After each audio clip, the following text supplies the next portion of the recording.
Bonjour à toutes et à tous, j'espère que vous allez bien, bienvenue sur ma chaîne Christophe Voyance. Eh bien on va aujourd'hui essayer de faire dans le pratique, dans l'utile, dans le pratique, et essayer de coller une expérience de vie que nous connaissons quasiment invariablement toutes et tous à un moment donné.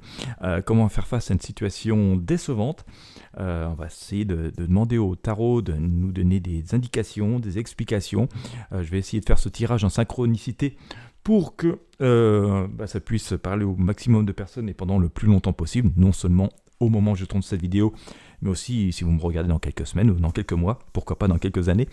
Alors oui, nous connaissons toutes et tous ces expériences de vie, que ce soit à titre professionnel, à titre personnel, dans le cadre de nos loisirs, de nos activités, parfois parce que aussi on s'est beaucoup investi auprès ou pour une personne pleinement, et puis parfois ça tourne pas tout à fait comme on l'avait prévu. On s'aperçoit qu'on a beau mettre toute notre énergie, tout notre cœur dans une situation, d'être complètement investi, on est parfois victime des errements d'autres personnes qui sont beaucoup moins investies, et puis pire que tout, bien qu'on se soit complètement investi et tout, parfois cette situation se retourne même injustement contre nous et on paye les pots cassés de situations où pourtant nous avons tout fait au mieux et nous avons été complètement transparents. C'est des choses qui arrivent assez souvent. Je reçois souvent ce genre de problématiques en consultation, et donc du coup je vais essayer de faire un tirage général. Alors ça va pas répondre forcément extrêmement précisément puisque je m'adresse à beaucoup de monde, mais voilà, je vais essayer de faire quelque chose pour que ça puisse donc apporter au moins des éléments de réponse aux personnes qui sont en train de vivre et de subir ce genre de situation, ce qui est bien sûr extrêmement désagréable, de s'être investi pleinement, puis de voir que c'est parfois des personnes beaucoup plus désinvoltes, beaucoup moins investies, qui finalement sont pas forcément plus pénalisées que ça, ou parfois pas plus mal vues que ça. Et puis nous qui nous sommes complètement investis, c'est presque nous qui passons pour les troubles faits ou les troublions. Allez, on va utiliser le tarot de Marseille et puis le tarot basque ainsi que le pendule. Bien sûr, si c'est la première fois que vous passez sur ma chaîne YouTube, je vous invite à vous abonner. N'hésitez pas à lâcher un gros pouce vers le haut, un j'aime, à partager avec vos amis sur vos réseaux sociaux si vous connaissez des personnes à qui ça peut être utile. Et puis voilà, ça encourage toujours, ça m'encourage toujours de voir que vous avez apprécié ces tirages. N'hésitez pas aussi, si vous le souhaitez, à laisser en commentaire certaines expériences désagréables que vous avez pu vivre. Allez, c'est parti. Comment faire face à ce genre de situation ?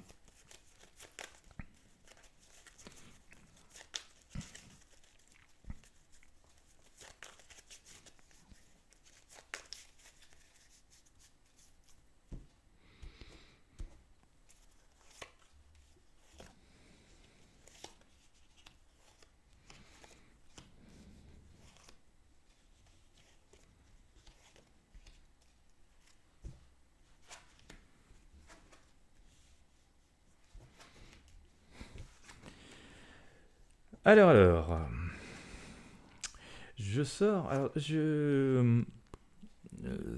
un élément qui peut être assez intéressant. Alors, ça va pas forcément beaucoup nous parler sur l'instant, parce que quand même parfois la pilule est difficile à digérer sur le moment. Mais je sors le pendu derrière, ici. Et donc ce pendule, il est derrière nous, donc par rapport à une situation du type de celle que j'évoque, et auquel j'essaie d'apporter une réponse avec le tarot, on nous dit que finalement, alors ça c'est assez intéressant, bien que l'instant présent soit très difficile, la période la plus trouble et la plus incroyable finalement, elle est derrière en fait. Ce qui n'est pas complètement illogique, puisque finalement, si on est dans cet état de déception au jour d'aujourd'hui, c'est souvent qu'il y a eu un truc à clocher avant. On le vit aujourd'hui, on le ressent aujourd'hui, mais c'est d'avant que ça cloche, quoi. Et c'est ce que nous dit ici le pendu. Et il nous dit que par rapport à l'instant présent, cet instant où on vit les choses de façon très désagréable, où nous pouvons les ressentir de façon très désagréable, la roue tourne en fait. Et les choses sont déjà en train d'avancer, de passer à autre chose, et qu'on a des éléments tirés. Nous devons trancher, nous devons prendre des décisions. On voit ce petit personnage, ce petit diablotin qui est en haut de la roue, là, qui attend de couper ce fil un peu interminable. On nous dit de trancher, de prendre des décisions et de remettre les choses en place. On le voit avec cette roue de fortune. Alors, remettre les choses en place, il y a plusieurs choses. C'est parfois remettre les personnes, les différents éléments un peu à leur place. Bon, c'est un truc qu'on a tendance à faire spontanément. et parfois sous le coup de la colère, mais parfois mettre les choses en place, c'est juste aussi de retrouver sa place à soi et que par exemple, ça peut être je ne m'occupe plus que de ce qui me concerne, de ce qui m'intéresse, ou je fais pour moi, ou ce qui ramène une forme d'individualisme, chose que je n'aime pas trop, parce que généralement, toutes ces situations un peu compliquées, elles sont justement amenées par l'individualisme. Hein. Mais bon, voilà. Donc ça peut être une chose, dire au moins de ramener ce qui me revient, je reprends au moins ce qui me revient, sans devenir trop individualiste, mais je prends ce qui me revient, ou tout simplement, peut-être que ma voix est ailleurs et je vais faire autre chose. Hein. Mais en tout cas, on nous dit qu'il faut que les choses soient remises en place et qu'on n'est pas forcément obligé de subir des choses qui ne nous conviennent plus. En tout cas, il faut trancher, et il y a comme ce message assez fort qui nous est donné, notamment avec la force, hein, qui vient un petit peu dans cet esprit, qui nous dit, voilà, on voit cette femme qui reprend la bestiole en main. Faut pas, au fond... faut pas oublier que les choses, elles sont ce qu'elles sont. Ce qui est blanc est blanc, ce qui doit être noir est noir, ce qui est rouge est rouge, ce qui est vert est vert, et il n'y a pas forcément de demi-teinte. Souvent, on est confronté à tout un tas de situations bancales et qui semblent avoir raison sur l'instant, sous l'effet des énergies assez négatives, mais à terme, parfois quelques semaines, quelques mois, quelques années après, on s'aperçoit qu'on avait bel et bien raison et que ça n'a pas duré longtemps ce truc, et que parfois aussi nous avons souvent bien fait de prendre une autre option, de prendre la tangente, ou de décider d'autre chose pour nous, ou de nous éloigner de ces situations, de ces personnes-là. Voilà, donc finalement la vraie vérité, si on le ressent si fort les choses, c'est souvent qu'on a raison, hein. Il y a de vraies raisons, voilà, pour lesquelles on ressent que c'est injustice. Donc ça, c'est assez intéressant à noter, et on nous dit il faut passer à autre chose, il faut se libérer de tout ça, il faut souvent s'éloigner de ce genre de situation, de ce genre de personnes, et surtout de ce qui génère ce type de sentiment de mal-être. Alors ça ne veut pas dire forcément tout plaquer, mais au moins s'écarter de ces situations qui ne nous incombent pas, ou dans lesquelles nous n'avons rien à faire.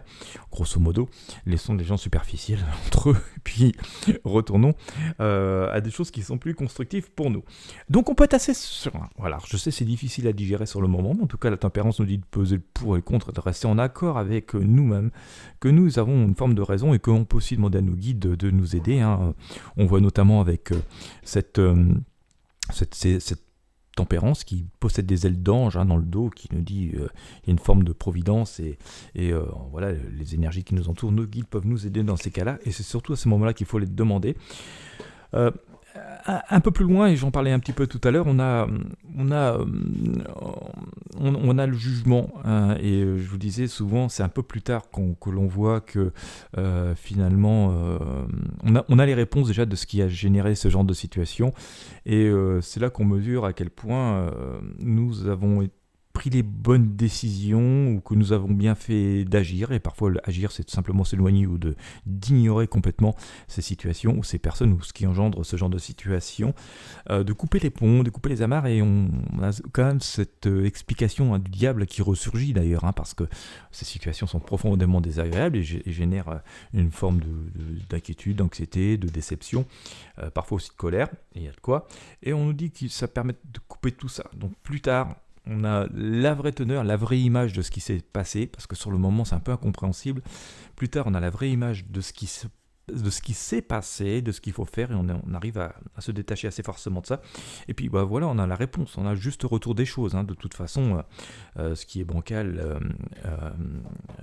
reste bancal, et finit toujours par vaciller définitivement un jour. J'ai un petit dicton qui me passe par la tête, vous savez, vous connaissez sans doute, qui dit les bons partent, les mauvais restent, hein. Et c'est un peu valable dans plein d'activités de notre vie. De notre vie quotidienne, que ce soit dans l'entreprise, que ce soit dans des activités de loisirs, des choses comme ça. Si on se sent pas tout à fait à sa place, si on sent qu'on n'est pas complet, ou c'est pas complet, ou que ça profite juste à certaines entités, à certaines personnes, eh bien vous, plein de votre bonne bonté, vous pouvez partir faire autre chose ailleurs, et pendant que ceux qui se contentent d'être dans la médiocrité, finalement, vont rester. Voilà. Et puis à force de vaciller, ça finira par tomber tout seul. Allez, avec le chariot, on nous dit de garder les rênes en main, d'avancer. Alors c'est parfois un peu chaotique, puisque du coup ça oblige à se réadapter et à prendre tenter de nouvelles aventures. En tout cas, c'est ce que nous dit le chariot. Alors c'est parfois un peu inconfortable comme ça, de ne pas savoir exactement comment les choses vont se passer. Mais on voit notamment avec ceux de Chariot qui, malgré tout, c'est une bonne décision, une bonne direction. Et ils regardent dans la même direction. Certes, ils tirent un peu à droite et à gauche, c'est un petit peu parfois précipité, et ça nous amène à prendre des décisions précipitées. Au final, on a l'arcane le soleil. On nous dit que toutes les situations, toutes les choses s'arrangent et que c'est l'occasion de nouvelles opportunités, de nouvelles rencontres, de faire des choses bien meilleures, plus fortes. Puis effectivement, on ne veut pas forcer, et nous sommes du coup armés à ne pas retomber dans la même situation. Ce qu'on a connu, on en a tiré des leçons si on a suivi finalement tout ce parcours, et au lieu d'avoir peur que ça recommence, on peut se dire justement ça recommencera pas parce que je sais à quoi faire attention, et voilà, c'est une opportunité, c'est une manière d'évoluer, d'entrer dans un cycle d'évolution que de prendre les choses ainsi. Alors, si on veut essayer de tirer quelques points de tout cela, on nous dit que finalement, même si on ressent les choses fortement aujourd'hui, au moment où on vit les situations, elles sont déjà du passé, parce que ce qui a généré cette situation, ça traîne depuis avant. Voilà. Finalement, c'est même au moment où nous sommes retrouvés en groupe avec ces personnes, ou que nous sommes retrouvés en contact avec ces personnes, que le problème a commencé à se générer. Voilà. Donc ça fait partie du passé, donc bonne nouvelle, c'est déjà du passé. La retourne des choses avancent, il suffit quand même de trancher, de remettre les choses en place. Parfois, si ça permet de s'affirmer, de dire je m'en vais, moi c'est pas mon truc, ou je vais faire autre chose, ou je vais faire autrement, c'est une manière de s'affirmer, parce qu'on reste finalement assez droit dans ses bottes. Il faut aussi faire le tri et se libérer de ça, laisser ce qui est médiocre derrière soi. Et c'est vraiment une bonne attitude, souvent on reçoit une aide providentielle à ce moment-là, en tout cas c'est ce que nous dit le tarot avec la tempérance. Et puis il y a cette seconde étape où on a vraiment les réponses qui viennent et vraiment l'image de tout cela. C'est une phase de reconstruction et de construction et d'évolution. On l'avait ici avec cet arcane le monde, la couronne de laurier finalement, ce qui triomphe, en tout cas c'est ce que nous dit Tarot, ça nous permet de triompher, d'agir comme je viens de l'évoquer. Et puis voilà, il faut avancer vers de nouvelles destinations, vers de nouveaux projets, et puis on nous dit que voilà, nous sommes beaucoup plus armés pour mieux réussir après.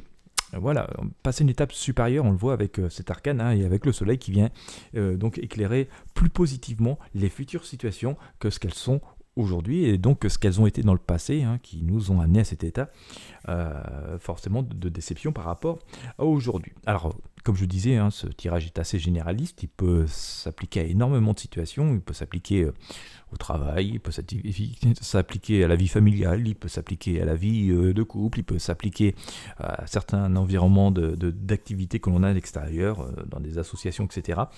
Mais voilà, on voit que finalement le plus dur dans ces moments-là, le plus dur on le ressent tout de suite, mais finalement ce qui a généré la situation c'est déjà du passé, et qu'on est déjà dans une phase d'évolution, et que finalement il faut rester assez conforme à soi-même, à ses objectifs et à ses idées, et parfois donc s'affirmer, ça peut être dire les choses, mais ça peut être aussi d'appliquer les choses comme on le fait, continuer à faire comme on le sent, ici ou dans un autre endroit ou avec d'autres personnes. En tout cas, faut se détacher de la partie négative, faut laisser le négatif avec le négatif, et puis voilà, faut avancer. De toute façon, généralement quand on agit comme ça, en tout cas c'est ce que semble nous dire le tarot, nous avons raison, il y a une raison derrière et on va le savoir pour ce qui se passe vraiment. C'est une bonne étape de reconstruction, de triomphe, ne serait-ce que par rapport vis-à-vis de nous-mêmes. Alors je sais, sur l'instant je me répète, mais c'est pas forcément facile de digérer et d'avaler la pilule, mais quoi qu'il en soit, on finit toujours par avoir prenant un peu les voiles comme ça et en procédant comme on vient d'évoquer, on finit par avoir raison et retomber sous la lumière du soleil. Voilà, écoutez, si vous êtes amené à vivre ce genre de situation un peu compliquée, j'espère que ça aura pu vous éclairer. Et puis bon, finalement c'est assez positif, l'éclairage du tarot, il donne les voies à suivre. Si c'est le cas, encore une fois je vous invite à partager avec les personnes qui vivraient des situations un peu difficiles. Peut-être que ça pourra les aider à y voir un peu plus clair et à les encourager, parce que c'est jamais des moments très agréables à vivre. Je vous invite aussi à mettre j'aime, à partager avec vos amis sur vos réseaux sociaux. N'hésitez pas à vous abonner à la chaîne. J'espère que vous aurez pris autant de plaisir que moi à écouter ce tirage que moi j'ai pris à le réaliser avec vous et pour vous. Je vous remercie de votre fidélité, de m'avoir suivi jusqu'au bout. Je vous souhaite à toutes et à tous une belle journée ou une bonne soirée en fonction de l'heure à laquelle vous me regardez. Et je vous dis à très bientôt pour de prochains tirages de tarot voyance.